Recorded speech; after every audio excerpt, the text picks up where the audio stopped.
कितनी सच्ची बात कही है किसी ने।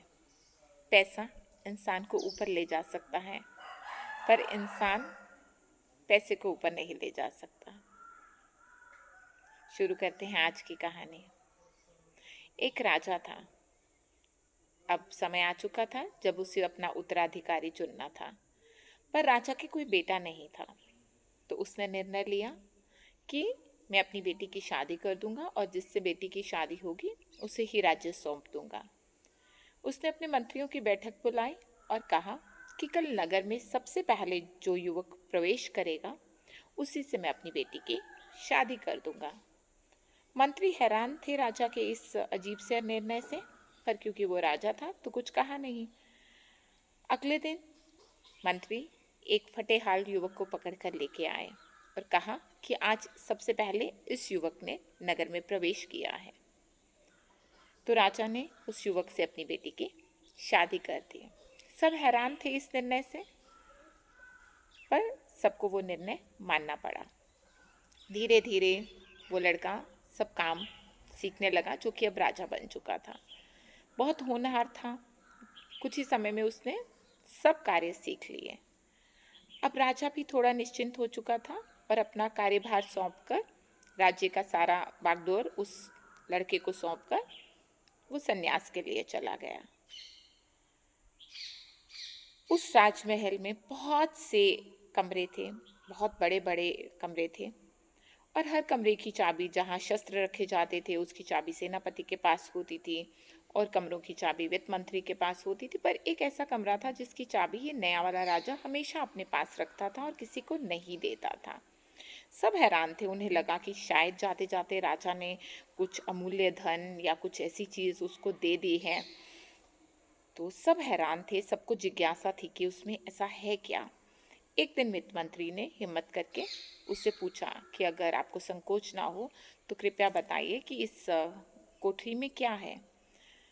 तो नए बने राजा ने इनकार कर दिया बताने से। फिर सेनापति ने एक दिन कोशिश की, पर वही जवाब, उसने बताने से इनकार कर दिया। अब सब मंत्री गए रानी के पास और उन्हें कहने लगे कि ज़रूर उस कोठरी में कुछ ऐसा है जो आपको जानना चाहिए। तो अब रानी ने भी राजा से कहा कि आप, मुझे तो जानना ही है कि उस कमरे में क्या है।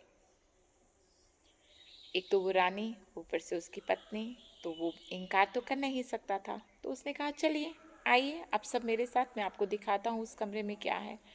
तो वो सबको ले गया।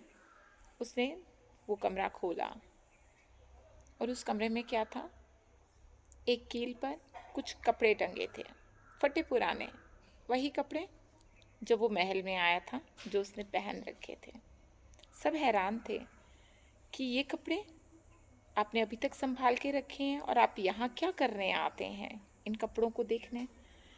तो उसने कहा कि जब भी कुछ दिनों के बाद मुझ में घमंड आ जाता है, मुझ में अहंकार आ जाता है कि अब मैं राजा हो गया हूँ, तो मैं यहाँ आता हूँ देखने के लिए कि मेरी शुरुआत कहाँ से हुई है। ये तो उन राजा का कृपा रही कि उन्होंने मुझे इस काबिल समझा कि अपनी बेटी का विवाह मुझसे कर दिया और मैं राजा बन गया। पर मैं अपने बीते दिनों को, मैं अपने शुरू के दिनों में को कभी भी नहीं भूलूंगा। आज मैं जो कुछ भी हूँ किसी की वजह से हूँ, और वो जो शुरुआत थी वो मेरी अपनी थी। कहानी की सीख बस इतनी सी है, आगे बढ़िए, ज़रूर बढ़िए, मेहनत कीजिए, पर उन दिनों को याद ज़रूर रखिएगा जो आपके शुरुआती दिन थे ना। जब भी अहंकार आए, जब भी घमंड आने लगे, तो बस कुछ देर उसी कोठरी में जाइए, वापस से उन शुरुआत के दिनों को याद कीजिए, अहंकार ख़त्म हो जाएगा। जब हम पहाड़ चढ़ते हैं ना, तो हम थोड़ा छुप के चलते हैं। जब हम उतर रहे होते हैं ना, तो हम अकड़ के उतरते हैं। कुछ समझे? यही कि जब हम चढ़ते हैं, जब हम सफलता की सीढ़ियाँ चढ़ते हैं, तो हमें थोड़ा झुकाव में रहना चाहिए, और जब अकड़ आती है ना, तो समझ लीजिए गिरावट तय है। आपका दिन मंगलमय हो।